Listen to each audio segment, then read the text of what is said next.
இன்றைக்கி காலையில் பார்த்தீங்கன்னா டிஃபன்லாம் முடிச்சதுக்கப்புறமா ஒரு 11:30 இருக்கும். அப்போ தான் நான் வந்து லஞ்ச் ரெடி பண்ண ஸ்டார்ட் பண்ணேன். மோஸ்ட்லி எல்லாருமே காலையிலேயே டிஃபன், லஞ்ச் 2ம் முடிச்சுருவீங்கன்னு நினைக்கிறேன். நான் வந்து தம்பிக்கு ஸ்கூல் இருக்க டைம் தான் அந்த மாதிரி நான் வந்து ரெடி பண்ணுவேன். ஏன்னா அவங்க வந்து வீட்டுக்கு வந்து தான் சாப்பிடுவாங்க மதியம் லஞ்ச் அப்படிங்கிறதுனால நான் கொஞ்சம் பொறுமையாகவே பண்ணுவேன். ஆனால் என்ன ஒரு பிரச்சனை அப்படின்னு சொல்லிட்டு பார்த்தீங்கன்னா, இந்த வெயில் டைமில் மதிய நேரம் கிச்சனில் வந்து சமைக்கிறது கொஞ்சம் கஷ்டமாக தான் இருக்குது. காலையிலேயே முடிச்சிட்டா கொஞ்சம் நல்லா தான் இருக்கும். இதுக்கப்புறம் முடிஞ்ச வரைக்கும் அந்த மாதிரி தான் ட்ரை பண்ணணும். ஏன்னா மதிய நேரத்தில் வந்து சமைச்சிட்டுலாம் இருந்தால் சுத்தமாக செட் ஆகலை. இன்றைக்கி லஞ்சுக்கு வந்து பார்த்திங்கன்னா, நம்ம வீட்டு தோட்டத்தில் வந்து இந்த சிகப்பு பொன்னாங்கண்ணி கீரை நிறையா இருந்துச்சு. சரி அதை எடுத்து கொஞ்சமாக பாசிப்பயிறு போட்டு கடைஞ்சிடலான்னு சொல்லிட்டு பிளான் பண்ணியிருக்கேன்.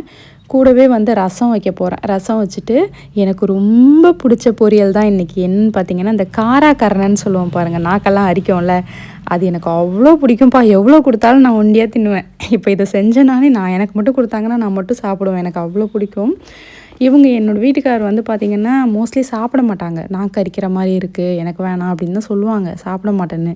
ஆனால் நான் செய்கிறது நல்லா இருக்குன்னு சொல்லிகிட்டே சாப்பிட ஆரம்பிச்சிட்டாரு. அதனாலே எனக்கு கொஞ்சம் கம்மியாக தான் கிடைக்கிது. இந்த விஷயத்தில் மட்டும் யாருக்கும் விட்டு கொடுக்க மாட்டேன். எனக்கு அவ்வளோ பிடிக்கும். தம்பிக்கு வந்து கொஞ்சமாக ஊட்டி விடுவேன். அவன் வந்து அதிகமாக சாப்பிட மாட்டான். கொஞ்சமாக வந்து ஊட்டி விடுவேன், அவ்வளோதான். ரொம்ப டேஸ்ட்டாக இருக்கும்.